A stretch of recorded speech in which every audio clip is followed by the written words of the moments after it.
It's Tom here from mixthatsound.com, and today I've just got a tutorial for you on mixing drums as part of like a series I'm doing on this channel. And today we're just looking at the kick drum and just a bit of EQ processing to make it sound much bigger. So I'm just going to play the drums that we've got recorded in with the track, just like a 4-bar section of it.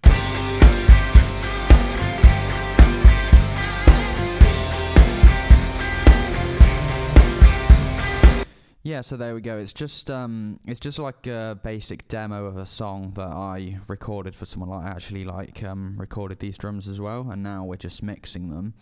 We're going to solo the kick and just have a listen to it. So I'm going to take off the processing that I've done. At the minute, it's just a simple EQ and a limiter, but it's important to add like a compressor on as well, and maybe even a gate.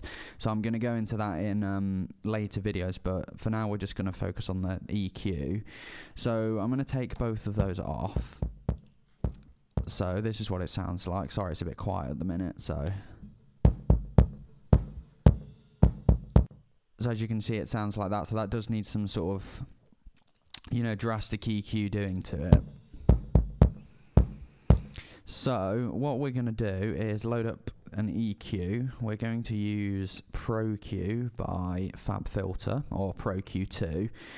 And we've also got this plugin here, Voxengo Span, which I'd highly recommend. It's completely free. You can just download it, and yeah, it's just like a really good spectrum analyzer, really. So you can see what's going on here in terms of frequencies, and you can also see it on ProQ as well. So the first thing we're going to do on this kick drum is figure out what's actually going on, what the source audio sounds like, and what we can do to make it sound, more punchy, and, so it just punches through in the mix a lot more. So the obvious first thing that I notice is that there's just way too much mid-range on it. So around 500, between 300 and 500 hertz. So what we're going to do is just make a big scoop like this.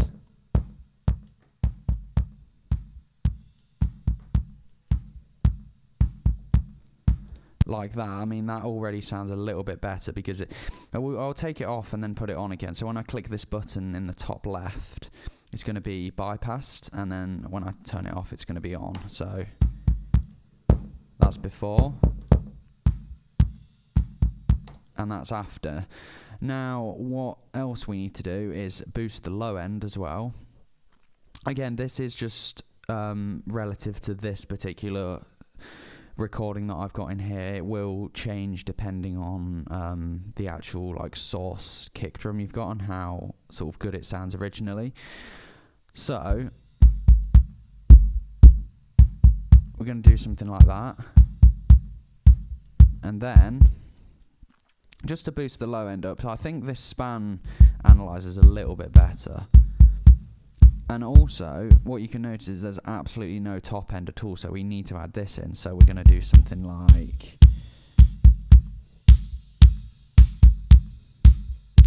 Again, it's important to scoop around, see where it sounds nice.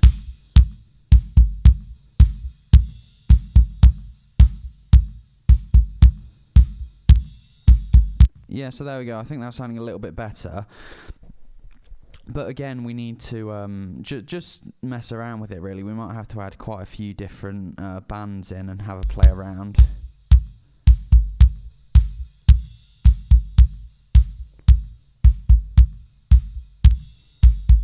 And also we do need to listen to it in context of the mix. So we've got a snare drum and 2 overheads. So it was just a very simple recording, really. So we're going to play all of them together and see how well we can get the kick blended in, because it is quite important when, mixing a kick drum to do the majority of the mixing with the song playing, because you find often, well, it depends really, but you find when you play something in context of the song, it can sound really good, but then when you solo it, it can actually sound a bit weird and not as good. So what it's good to do, I find, is if you just solo the kick drum and do the EQ that we've done, so you get a good idea of, that sounds much better. I'll just give you a quick comparison. So So again, it's much meatier, much heavier. So what we're going to do now is play it with the rest of the tracks. Again, I will go through in later videos on the processing I've done to the snare and the overheads. So it's sort of like this at the minute.